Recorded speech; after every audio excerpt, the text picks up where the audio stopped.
All right, item number 3, public communication, appearance of interested citizens. You are welcome and encouraged to participate in this meeting. Public comment is taken on items listed on the agenda when they are called. Public comment on items not listed on the agenda will be considered at this time. Comments on controversial items may be limited, and large groups are encouraged to select representatives to express the opinions of the group.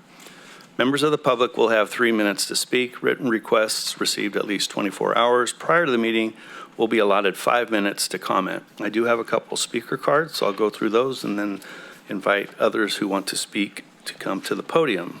First up is Denise, hopefully I get this right, Mantelli, okay. Please.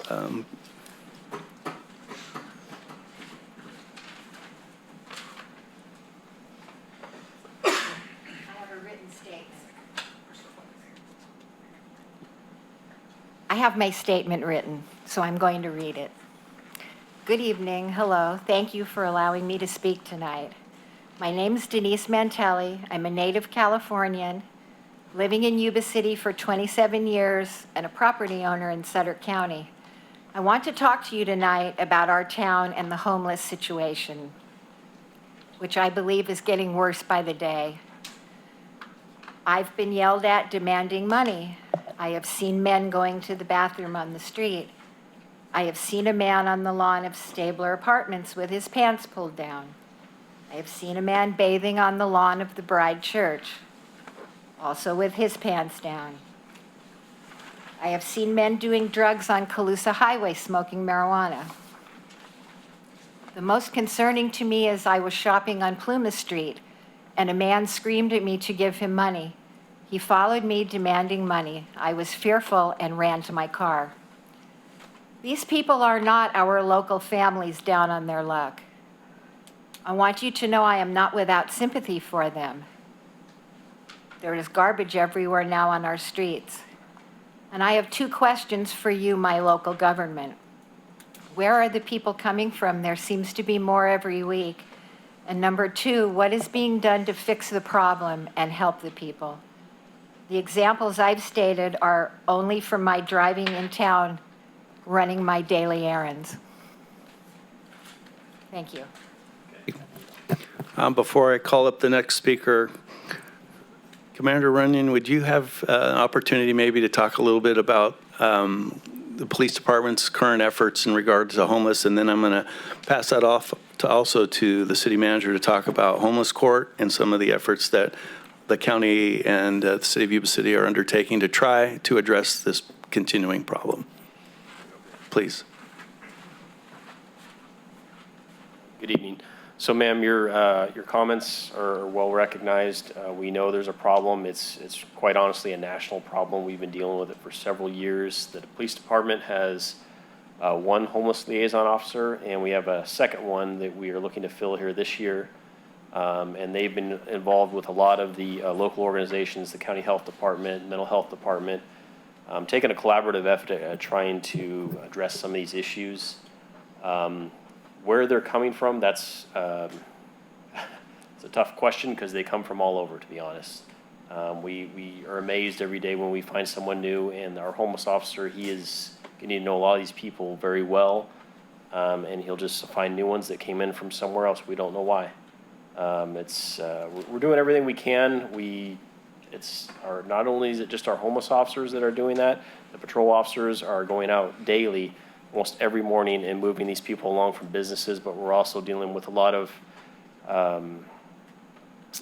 legal issues and enforcing things. So it's a very challenging time, but we are putting a lot of efforts towards fixing this problem. Thank you. Mr. City Manager. Thank you, Mr. Mayor. So in coordination with the efforts and collaboration with what not only our police department's doing, but also our sheriff's office, who also have a homeless liaison, we are also partnering with the county to create a avenue for some sort of disciplinary structure, and they call it loosely now homeless court, but we are working with the Sutter County DA as well as the courts to try and implement something in early 2022 to help hold these people accountable for those actions that you just shared that, as Commander Runyon pointed out, is becoming too far a normal behavior. And so we're trying to do some multiple things. As Commander Runyon pointed out, there are some real legal restrictions. And so we're trying to put measures in place to help, again, make those folks accountable. And we hope to bring that early in 2022 to our citizenry. I would follow up to that and just say, and Commander Runyon mentioned it, and so did the city manager, that it's a complex issue that sometimes I feel as if the city has its hands tied in regards to being able to address because of some federal and state regulations that frankly do not support making sure that the behaviors, many of which you described in your speech, that we can deal with those. We think that this homeless court is a opportunity to take a little bit different path, but still improve some behavior modifications and hopefully detour, if not stop, some of those things that you mentioned. As we get this unrolled, we'll see how it works, but I have a lot of optimism because this is a joint operation between the city and the county, and the synergies of putting the two organizations together, along with other homeless groups in the community. We're trying our best. It's not something that we don't see. I've witnessed the same exact things you see, which is disgusting to me, and certainly something that we don't want to allow to continue in our community. So we do have a lot of energy. It's a lot of priority for the city of Yuba City and the Yuba City Police Department. Though it may not look like it, does put a lot of priority and a lot of effort into trying to address the situation. You're welcome. All right. The next speaker card is from Heather Essman. And so Heather, please to the podium.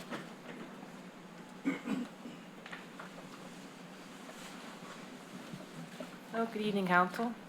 Heather Essman again. Hi. So, hoping at some point we might be able to see our city attorney actually live again. But I came up here to speak today because I purchased a new vehicle. Well, not new, but it's a plug-in hybrid.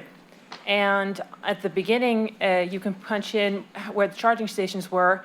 Put in Yuba City, nothing. So I had to go online to see if there were any charging stations. And basically, I saw there were 4 charging stations. There's 2 at Target and 2 at PetSmart. The Tesla chargers are only good for Teslas. So that's the current state of things. I just wanted to make sure that the council knows that there's a law that was passed last month, or I guess September now, that all new passenger trucks and cars sold in California need to be zero-emission vehicles by 2035. I also gave her a copy, I don't know if that showed up over there, of something I found online, but it was from the salesperson that does one of the vehicles, I think this part's PetSmart area. But the state has set a goal of having 1.5 million zero-emission vehicles within that time frame by 2035. And if you don't know, Audi actually plans to have at least 20 models by 2025.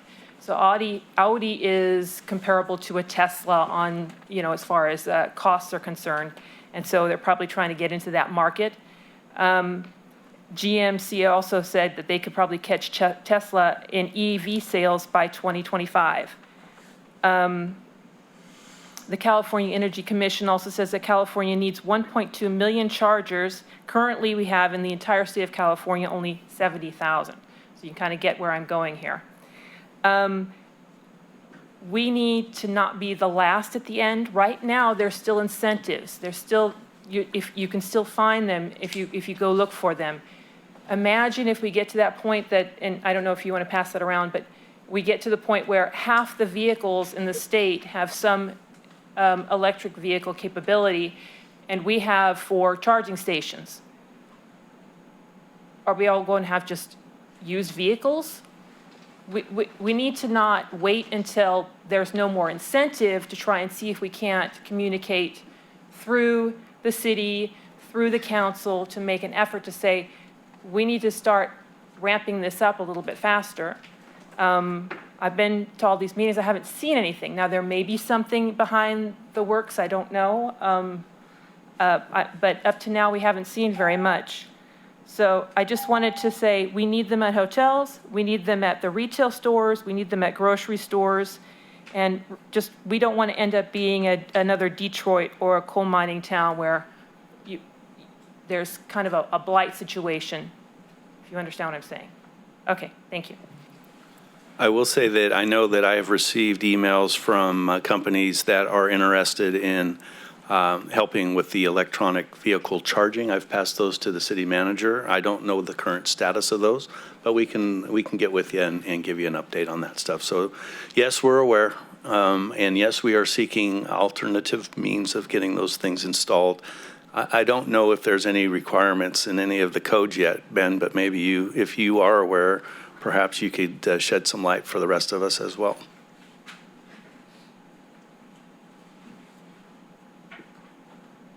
So good evening. Related to electric vehicles, there's definitely, it's being noticed. But right now, what's happened is it's private development driven, and there's incentives through the Air Quality Board, FRACMAT. Once in a while, these come out where a private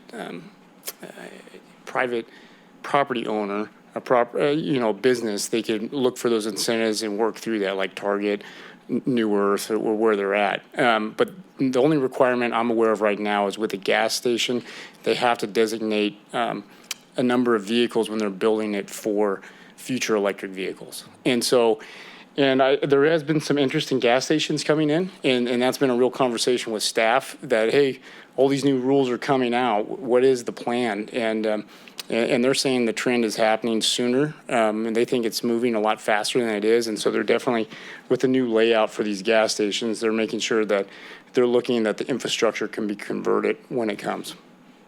Thank you. Did you have anything to add? Okay. All right. Thank you, Heather. Mr. Burns. Good evening. My name's Thomas Burns. I want to talk a little bit about the stealing of the mail in Yuba City, okay? Now, I've had my mailbox broken into at my office and went through huge bank fraud issues, okay? Had my checkbook stolen out of my car. I mean, it's rampant thievery in this town. And then just this evening, okay, my bank called me. I mailed a check to Giwiki Ford, okay, and that check was somehow received or stolen, captured. I don't know how in the world it happened, but there was someone in the bank trying to cash it. They washed out their name. They wrote down typed out their own name. This is a business check with a computer, you know. And when I talked to my bank manager, even to get into my bank, I have to ring the doorbell now, okay? And then they have to let me in.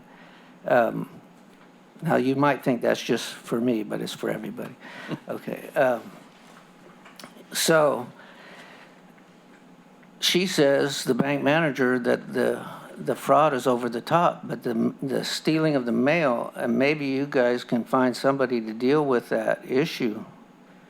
If it's a federal crime, maybe a postmaster or something, but something needs to be done. I mean, I'm 3 times this year I had to change my bank account.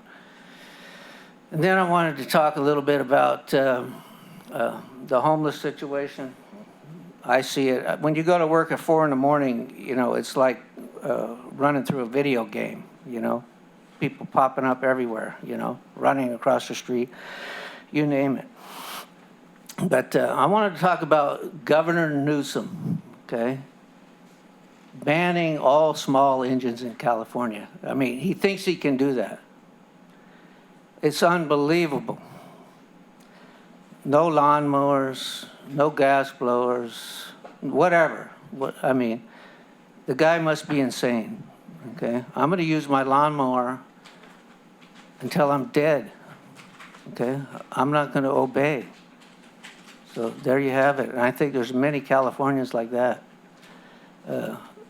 It's totally ridiculous. That's my comment on that. Thank you, Mr. Burns. Anybody else in the audience Bye, Sierra. Anybody online? No public comment. Okay.